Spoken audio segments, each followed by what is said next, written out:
നമ്മുടെ ഡെയിലി ലൈഫിലുള്ള ടെൻഷനും അതുപോലെ തന്നെ സ്ട്രെസ്സും ഒക്കെ മാറ്റാനായിട്ട് നമ്മൾ തന്നെ ഓരോ കാരണങ്ങൾ കണ്ടുപിടിച്ചിട്ടുണ്ടായിരിക്കും അല്ലേ? അതുപോലെ തന്നെ എൻ്റെ സ്ട്രെസ്സ് ഫ്രീ ആക്കാനുള്ള ഒരു മരുന്നാണ് കേട്ടോ ഇവിടുത്തെ അല്ല, താഴത്തെ വീട്ടിലെയാണേ. പക്ഷെ എന്നും വരും കേട്ടോ. അപ്പോൾ ഇവളെ ഞാൻ ഇങ്ങനെ കൊഞ്ചിച്ച് കളിപ്പിക്കുവേ. ഇവളെ കൂടാതെ തന്നെ 3 പേരുണ്ട് എനിക്ക്. ഇവരുടെ അമ്മ ഇവരെവിടെ നിന്നോ കൊണ്ടുവന്നതാണേ. എന്നിട്ട് അമ്മ പൂച്ച മരിച്ചുപോയി.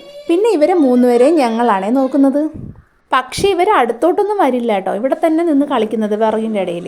അത് കഴിഞ്ഞപ്പോൾ അച്ഛൻ പറഞ്ഞു, ദേ കൈ കഴുകിയിട്ട് വാ, കുറച്ച് ചക്ക കിട്ടിയിട്ടുണ്ടെന്നേ. അങ്ങനെ ഞാൻ ദേ പെട്ടെന്ന് വന്നേ.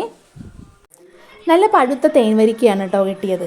അപ്പോൾ പിന്നെ അതങ്ങ് കഴിക്കില്ലേ, അപ്പോൾ നിങ്ങളെയും കൂടെ കാണിച്ചു തരാമെന്ന് വിചാരിച്ചേ. ഇത് ഒരുപാട് ചക്കയൊന്നും ഇല്ല കേട്ടോ. ഇത് കാച്ചി 2ാമത്തെയോ 3ാമത്തെയോ ചക്കയാണ് ഈ കിട്ടിയത്. നല്ല മധുരം ഉണ്ടായിരുന്നേ. എനിക്കും ഈ വരിക്കച്ചക്ക നല്ല ഇഷ്ടമാണ് കേട്ടോ കഴിക്കാൻ. അപ്പോൾ ദേ ഇങ്ങനെ ഒരു ചുള കിട്ടി. ഇതൊന്ന് നമുക്ക് കഴിച്ച് നോക്കിയാലോ.